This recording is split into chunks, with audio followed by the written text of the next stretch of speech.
бие биеийн хайрлах хүмүүсээ. Очрогтын даш болбор. Амьдтан бие биеийн хайрлах хүмүүсээ.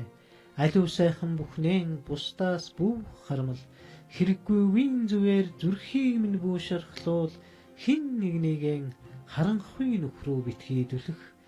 Архин дорсон нэгнийгэн шоолж бүү инэ аяа чиний аавчинч байж мэдэн шүү. Амжид чи өөрөө алдрын зэрэгт хүрсэн бол ад жаргалын хаалгыг бусдаан нээж өг. Ачийг чинь тэд бас бүү мартаг. Ганц сайхан үгээр дутаж яваа хүнд гарцаагүй түүнийг нь олж хэл. Гадаа нартаач гэрт хүйтэн өдөр газар дээр нэг бүс удаа тохиолдно.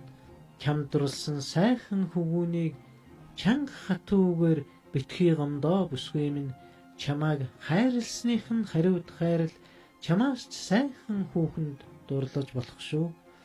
Бидний амьдрал авайталхан бидний хоолой дээр үг хүртэл нэг л янзаар зангирч бидний хацар дээр нулимс хүртэл нэг л янзаар бөмбөрч бидний зам дээр авайталхан учрал тохиолддог.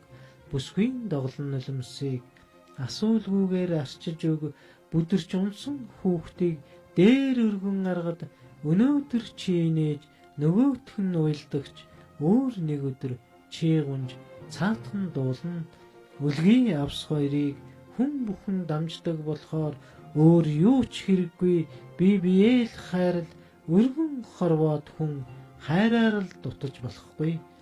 Ад жаргалыг би хүний сэтгэлийн галаар төсөөлдөг болохоор алтан нар гэрлэн бидэнд авайдлахын хайрладаг болохоор амьд явахыг би бусдад хайр түгээхийн нэр гэж бодном. Ад жаргалыг би бусдаас хайр хүлээхийн нэр гэж ойлгоном. Амьддаа л бие биеийн хайрл хүмүүсээ. Ховдын гэр бүлүүдийн уран зохиолын цаг энэ хүрээд өндөрлж байна. Бидэнтэй хамт байсан үзэгч танд баярлалаа.